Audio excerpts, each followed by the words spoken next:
You're not going to replace your iPhone every year. You're going to have to be more frugal for a while because we had so many years of extravagance. We got to dial it down. We've got to rebuild our savings, rebuild our capital. There's a light at the end of this tunnel, but it's a tunnel, right? Trump wants us to believe that there's no consequence to pay. Yes, we've had all these years of profligacy. We've run up all this debt. What's the solution? Tax cuts for everybody. There's no price to pay.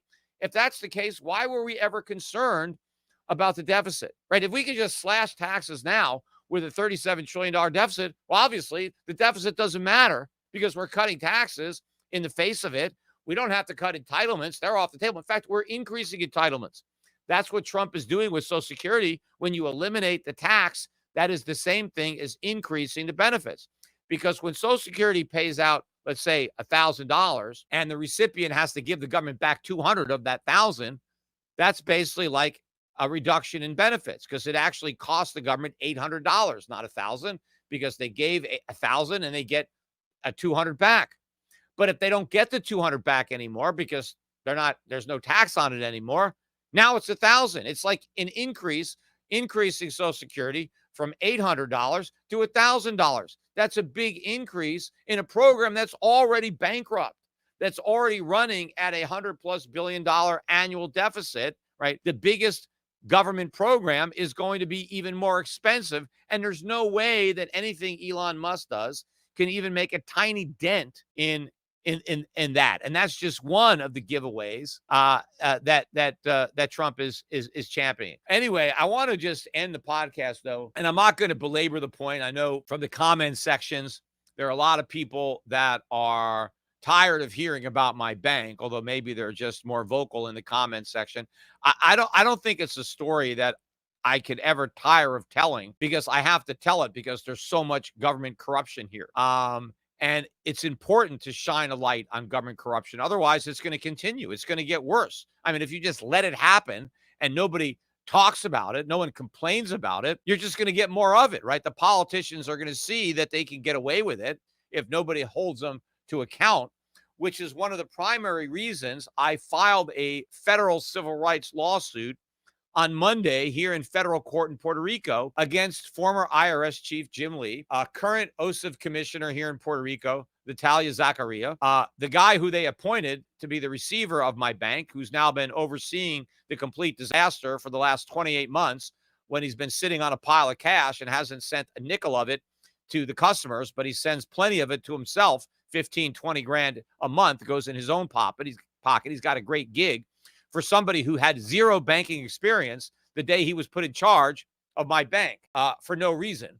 But so he's in the lawsuit. I'm also suing in there. Hopefully I can get them served. The tax chiefs, Simon York in the UK, William Day in Australia, a few other guys in Canada and Netherlands that were all in on this conspiracy, as well as the journalists. I put journalists in quote, Matthew Goldstein, Nick McKenzie, and Charlotte Grieve, right? The two from The Age and one from the New York Times.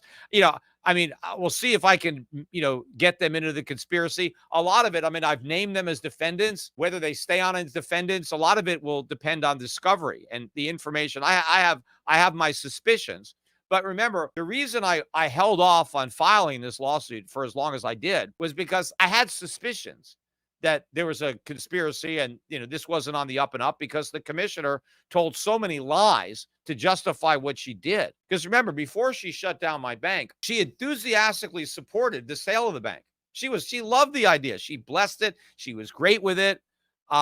And even before I found a buyer, and I had multiple buyers, when she told me that, because I told her I had to sell the bank because I was losing too much money because of the negative press.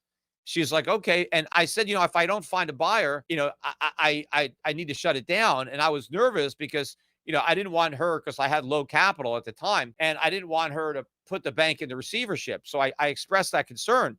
And she told me, don't worry. I'll never do that. If it comes down to it, if you can't sell the bank, you can liquidate it yourself. And she actually confirmed that to my lawyer a couple of weeks later, because she had a conversation and my lawyer emailed me and said, hey, the commissioner said that you can self-liquidate the bank if you can't sell it. She won't appoint a receiver. So she's telling me, I love the sale. I'll never appoint a receiver. And then, several months later, she cancels the sale and throws the bank into receivership without an explanation, out of the blue, no reason. So I know this can't be. I mean, why would she do this? Why would she wreck a perfectly solvent bank for no reason? I've got a buyer who's infusing it with $8 million of additional capital. All the jobs are going to be protected. All the customers' accounts are going to be protected. It's great for Puerto Rico banking. Good for me because I get out of jail. I sell the bank. I get, a payday.